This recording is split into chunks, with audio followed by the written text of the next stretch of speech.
ഒരിക്കൽ നമ്മുടെ യേശു കർത്താവ് പടകിൽ കയറി അക്കരയ്ക്ക് യാത്ര പോകാൻ പുറപ്പെട്ടു. ശിഷ്യന്മാരും കർത്താവിനോട് കൂടെ ആ പടകിൽ കയറി.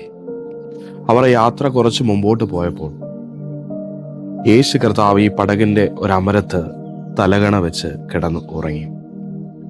എന്നാൽ ആ സമയം അവർ യാത്ര ചെയ്ത പടകിനെതിരായി കാറ്റുകളും തിരമാലകളും ഓളങ്ങളും ഒക്കെ അടിക്കാൻ തുടങ്ങി. ഈ പ്രതിസന്ധിയെ കണ്ട്, പ്രതികൂലങ്ങളെ കണ്ട് ശിഷ്യന്മാർ ഭയപ്പെട്ടിട്ട് അവർ വിചാരിച്ചു, ഇവിടെ എല്ലാം അവസാനിച്ചു, തൻ്റെ യാത്രയും തൻ്റെ ജീവിതവും ഇവിടം കൊണ്ട് തീർന്നു, ഇനി മുമ്പോട്ട് പോകാൻ കഴിയില്ല. അവർ ഭാരപ്പെട്ടു, നിലവിളിക്കാൻ തുടങ്ങി, ഭയപ്പെടാൻ തുടങ്ങി. നമുക്കറിയാം, നമ്മുടെ കുഞ്ഞുങ്ങൾ ഏതെങ്കിലും ഒരു ഇരുട്ട് റൂമിലേക്ക് യാത്ര ചെയ്യുമ്പോൾ, അവർക്ക് ഭയപ്പെടുമ്പോൾ അവർ ഓടി വന്ന് അപ്പനെയോ അമ്മയുടെ കയ്യെ പിടിക്കും. ആ കയ്യെ പിടിച്ചു കഴിഞ്ഞാൽ അവർ യാത്ര ചെയ്യുമ്പോൾ പിന്നീട് അവർ ഭയപ്പെടത്തില്ല.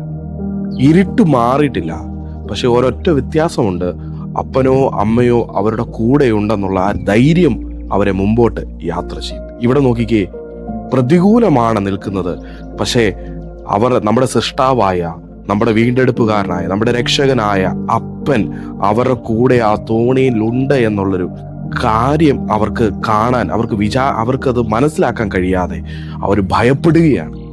എന്നിട്ട് ആ അപ്പനോട് പറയുകയാണ്, അപ്പാ ഞങ്ങൾ മരിച്ചു പോകുന്നു, ഞങ്ങൾ നശിച്ചു പോകുന്നു, കർത്താവേ എഴുന്നേൽക്കുക എന്ന് പറയുകയാണ്. യേശു കർത്താവ് എഴുന്നേറ്റ് അവരെ ശാസിച്ച്, അവരെ വഴക്ക് പറഞ്ഞിട്ട് പറയുകയാണ്, അല്പവിശ്വാസികളെ, നിങ്ങൾ എന്തിനു ഭയപ്പെടുന്നു? വിശ്വസിക്കുക മാത്രം ചെയ്യുക. കർത്താവ് എഴുന്നേറ്റ് ആ കാറ്റിനെയും കടലിനെയും ശാസിച്ചു. ഇന്ന് എന്നെ കേൾക്കുന്ന എൻ്റെ പ്രിയ സഹോദരങ്ങളെ, നമ്മൾ ജീവിതത്തിൽ യാത്ര ചെയ്യുമ്പോൾ നമ്മുടെ ജീവിതമാകുന്ന പടകിൽ ഒരുപക്ഷെ കാറ്റുകൾ വന്നേക്കാം, ഓളങ്ങൾ ഉണ്ടായേക്കാം, തിരമാലകൾ ഉണ്ടായേക്കാം. നമ്മൾ വിചാരിക്കും ഇതുകൊണ്ട് എല്ലാം അവസാനിച്ചു. ഇല്ല, നമ്മുടെ കൂടെയുള്ള അപ്പനെ നമുക്ക് തിരിച്ചറിയാം. അവനിലേക്ക് നമ്മുടെ പ്രത്യാശയും വിശ്വാസവും അർപ്പിക്കുക, ഭയപ്പെടാതിരിക്കുക. കർത്താവ് നമുക്ക് വേണ്ടി കൽപ്പിക്കും. ഭയം ദൈവത്തിൽ നിന്നല്ല, ദൈവത്തിൽ നിന്ന് വരുന്നത് പ്രത്യാശയായിരിക്കും, ദൈവത്തിൽ നിന്ന് വരുന്നത് ധൈര്യമായിരിക്കും, ദൈവത്തിൽ നിന്ന് വരുന്നത് വിശ്വാസമായിരിക്കും. ഈ വിശ്വാസം നമ്മളിലില്ലയോ, പ്രത്യാശ നമ്മളിലില്ലയോ, ധൈര്യം നമ്മളിലില്ലയോ, കൂടെ നിൽക്കുന്ന അപ്പനെ കാണുവാൻ നമുക്ക് കഴിയത്തില്ല. ഈ പകൽക്കാലം ദൈവത്തിൽ വിശ്വസിക്കുക, ധൈര്യമായിരിക്കുക. അവൻ നമുക്ക് വേണ്ടി കാറ്റിനോട് കടലിനോട് കൽപ്പിക്കും. God bless you all. ദൈവം നമ്മളെ അനുഗ്രഹിക്കട്ടെ. ആമേൻ.